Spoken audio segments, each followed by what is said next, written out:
The truth is, drill music has found its way to almost every major city, even those not in the US. A genre that was birthed in the gritty streets of the Southside Chicago, or known as Chiraq, has become one of the most popular genres out. With the genre gathering a massive following, it's clear that drill music is here to stay. But is that a good thing? The problem with this is that drill music is like a cancer, killing and destroying the lives of the youth in the city drill music affects. Join me in this episode as we uncover the dark truth about drill music. The origins of drill music goes back to around 2012, when a then 17-year-old Chief Keef had dropped a music video that would change his life and the lives of many other people that lived in Chicago. The video was I Don't Like, a song that would quickly rise in streams, going viral, garnering the attention from the biggest artists in the industry. This song would eventually get to the ears of Kanye West, and he would go on to remix the song and introduce it to a wider audience. This very thing will shine a spotlight to Chicago, luring the interest of the public. Keef, who was rapping about his actual real-life struggles and personal beefs, kept his rhymes raw and uncut, exposing his fans to his city and putting them in his shoes. This hooked the audience, who would later become obsessed with this very city and the characters in it. With the massive attention Chief Keef was getting, other street guys in Chicago who would also rap felt like they should capitalize off the momentum, spawning rappers all over the city that represented their respected hoods. This would lead Interscope Records to quickly scoop up Keef in 2013, signing him to a record deal and solidifying the entrance of drill music into the mainstream. This would be the very thing that takes the lives of hundreds, if not thousands of people, mostly in their teens, for the coming years. Drill music was not particularly like any other genre of hip-hop, with it drawing clear inspiration from the 2000s gangsta rap music, led by rappers like 50 Cent, Young Jeezy, and Cam'ron, with topics typically ranging from drug dealing, violence, and gang culture. With the main difference that separated these two genres is that most gangsta rap artists from the 2000s usually rapped about old past crimes and rarely would rap about anything they were currently doing. Drill music was the complete opposite in this regard, with rappers rapping about murders that they are still unsolved and crimes that were committed just moments before hitting the studio and recording. Drill music glamorized the rapper who is currently really living what he's rapping about. This would put the audience of these rappers in the front seat of the violence. Watching as things unfold in real time, they were now able to see who killed who and what gang they represented, and who was the next target. Teens all over the city who were already on edge, dealing with the struggles of inner-city poverty, were now being baited and rewarded to commit violent crimes and then document them in a rap song. This would start to further destroy the lives of those people who were living in these areas that were becoming war zones for the entertainment of the fans. More teens will start committing crimes, hoping that they as well can spark a rap career, creating more street issues all over the city. As the shooting will continue to rise, drill will start to become so popular it started making its way out of Chicago and into other urban cities, landing in New York and London, with the rapper Bobby Shmurda, who would release his song Hot Boy, quickly having a similar reaction as Chief Keef, blowing up overnight. Bobby Shmurda will go on to rap about murders and other crimes that him and his own members were responsible for. Bobby Shmurda will later get arrested the same year and spend 6 years in prison for the crimes that he was connected to due to his music. Just like in Chicago, drill music will start to spread all over the city. The genre had even made its way overseas to the UK, specifically London, and had already done the same destruction it had done in Chicago. Death and destruction seems to follow the genre wherever it went next, with drill music's reach now being able to spread its influence all over the United States and UK, leaving many cities having to deal with the same issues that Chicago was plagued with. With artists like the late Pop Smoke, Fivio Foreign, Chef G, and many more, drill has started to show its effect in New York City. In 2020, it was reported that shootings were up at a whopping 100% since the previous year, getting even worse in 2021. This can be linked directly to small drill artists popping up all over the city committing crimes and hitting the studio so they may rap about it. Florida will start to see the same issues, as drill music will start to influence their rap scene. Florida has had the spotlight for the past few weeks, with the recent music video dropped by Florida rapper Young and Ace, where him and his friends are rapping about the murders that they have committed.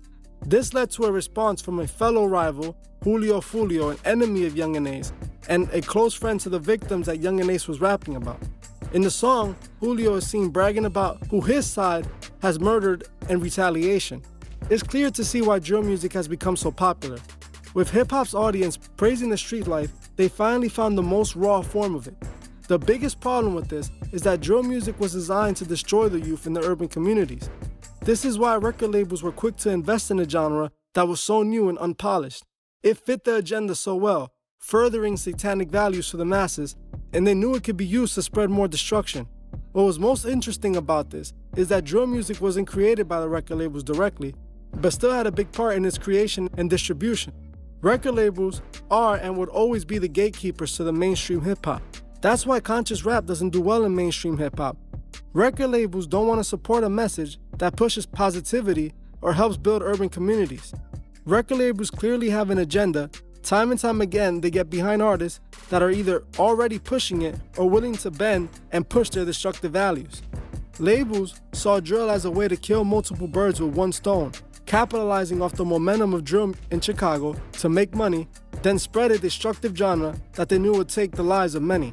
They knew it would have the same effect in other urban cities like it had in Chicago, manipulating kids that listen to drill music to act like their favorite rappers. When drill first took off, I was 17 or 18 back in 2012. Living in the Bronx, I saw firsthand the effects drill music was starting to have on the city. The kids on my block were getting more violent and street issues started to escalate. Before I left New York in 2020, drill music had taken New York City over, just like in Chicago. Gun violence would start to rise rapidly. In New York, where most of the time people are on edge from dealing with hundreds of other issues that the city presents, they were now being told to kill and shoot anybody that they don't like by their favorite rappers who were really out there living that street life. Fans were used to rappers rapping about a past and would depict the life of luxury to their fans. The more popular that drill music gets, the more victims emerge in the city. Record labels choose what they promote and blow up. If labels wanted the streets to get better, they honestly can make it better. They could easily change the values that hip-hop promote. I have said this in multiple videos. The Freemasons have a tight grip on pop culture.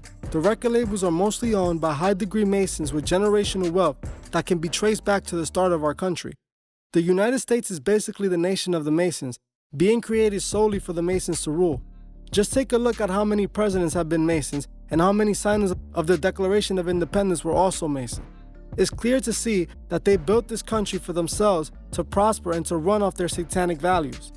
With the Freemasons establishing itself in the music industry since the start of it, labels have done this since their creation, pushing the Freemasonic agenda to the world in the most effective way possible, pushing violence and destruction in areas that they know are populated by minorities and low-income families. Drill music's core values are satanic. The music that drill artists make glamorize death, drug abuse, and robbery, pushing destruction in their own community, continuing the cycle of violence so that they may become rich and famous. The fact that these artists are willing to commit murders and then brag about it like if it was a video game achievement lets you know how dangerous are the times that we're in. The old ways of being respected for actually being a good person have faded.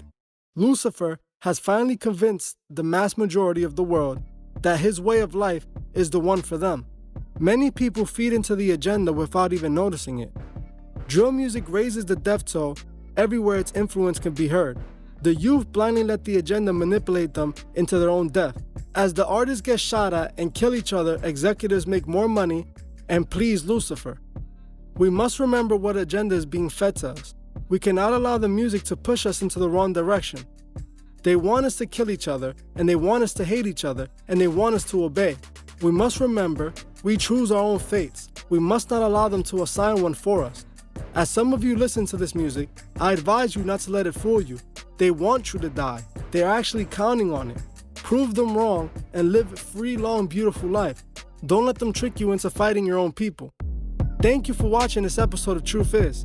If you would like to further support my channel, the link to my Patreon is in the description. If you join before the 28th of this month, you can still be entered to this month's monthly raffle where you can win a cash prize, a shirt, and even get to pick a video topic. Also, please leave a comment below on future topics you would like to see me cover on my channel. If you like this video, please hit the like button as it helps other people find these videos. If you're new to the channel, please subscribe and hit the bell so you can be notified of future videos. Please follow me on Instagram at TheTruthIs01 and on TikTok at TheTruthIs. I will gladly appreciate it. Thank you. Goodbye.